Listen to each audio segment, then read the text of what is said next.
कि कल इसी गांव में नीचे भाई सोमेश की पुलिस के द्वारा गोली मार के हत्या की गई और 2 साथियों को और गोली लगी है, जिसको एक साथी को दोनों पैर में गोली लगी है, जिसकी गोली भी अभी तक नहीं निकली है, जिसका अस्पताल में इलाज नहीं हो रहा है। शायद प्रशासन उसके मरने का इंतजार कर रहा है क्योंकि वो इस घटना का आई विटनेस है।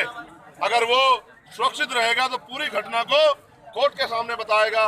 मुकदमा दर्ज हुआ है मगर मुकदमे में एफआईआर के नाम पे मजाक हुई है। ये सारी चीजें मैंने देखी, मैं परिवार से मिला, मैंने उनके दुख दर्द पूछे। जबरन पुलिस के अधिकारियों ने परिवार को डरा के धमका के और जिस तरह से हाथरस में हमारी बेटी का जबरन अंतिम संस्कार कराया था, ऐसे ही लाठी भांज के पूरी वीडियो रिकॉर्डिंग मौजूद है।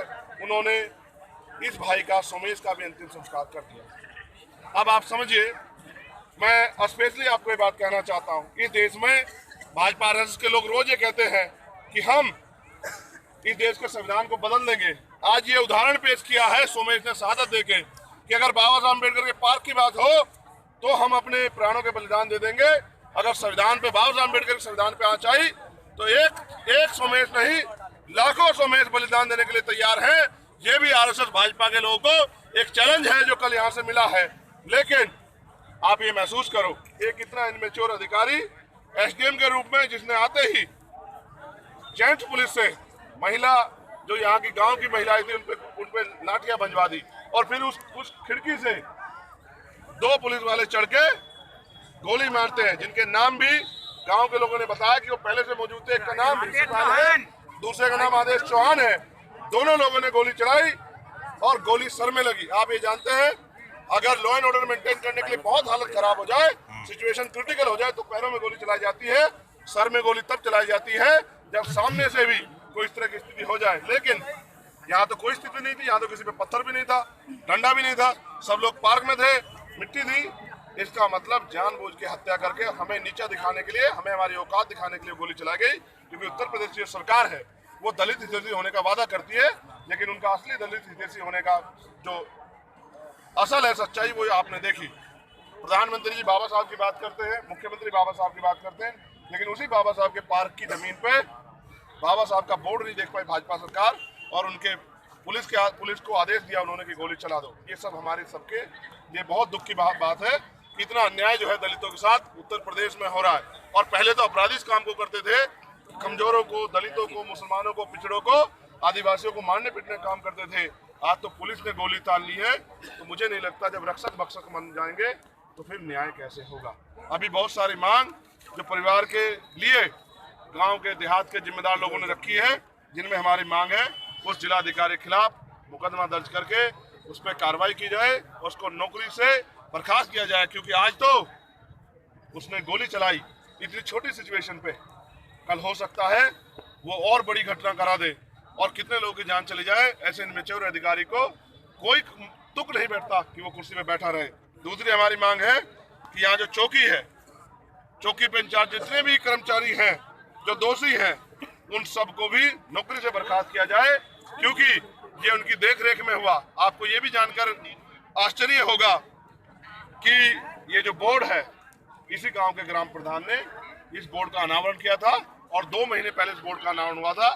तो ऐसा किसका दबाव था जिस दबाव में इस बोर्ड को, जो जमीन पहले दलितों के पास थी, उस जमीन को छीनने का प्रयास किया गया। ये बिना सरकार के सहयोग के और बिना सरकार के आदेश पर नहीं हो सकता। मृतकों के परिजनों को 1 करोड़ रुपए का मुआवजा दिया जाए, ऐसी भी मांग हमने रखी। आपको याद होगा, लखनऊ में पुलिस के द्वारा एक व्यक्ति की हत्या की गई थी, उसकी पत्नी को एक सरकारी नौकरी क्लास 1 की और 50 लाख रुपए मुआवजा दिया गया।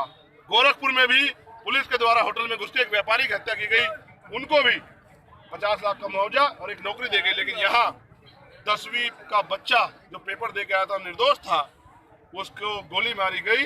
वो उस परिवार का कर्ता धर्ता था, उस परिवार के हाथ पैर थे।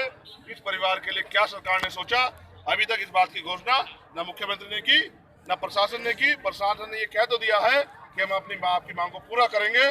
फिर अंबेडकर पार्क का शीघ्र जो है उसको बनाया जाए और उसका सौंदर्यीकरण सरकार निधि द्वारा कराया जाए और दोषियों को शीघ्र गिरफ्तार करके जेल भेजा जाए। जख्मी लोगों की आर्थिक मदद की जाए। जैसा मैंने आपको बताया कि 2 लोगों को गोलियां लगी हैं, एक के दोनों पैरों में गोली लगी, आर पार हुई है। अभी तक उसकी गोली भी एक पैर में शायद उसकी गोली फंसी हुई है। अभी तक 24 घंटे बीत जाने के बाद भी अभी तक उसके पैर की गोली नहीं निकाली गई। इसका मतलब जैसा मैंने पहले कहा, हो सकता है प्रशासन उसकी मौत का इंतजार देख रहा हो कि कभी मरे और आगे कोई आई विटनेस ना बचे। आखिरी में हमारी मांग ये है कि जैसे मुख्यमंत्री कहते हैं कि न्याय सबके लिए एक है और भाजपा कहती है सबका साथ सबका विकास, तो मैं जानना चाहता हूँ कि फिर न्याय देने में दोहरा क्यों? आपने वादा किया था हाथरस के परिवार से एक नौकरी और एक मकान, आज तक नहीं दिया।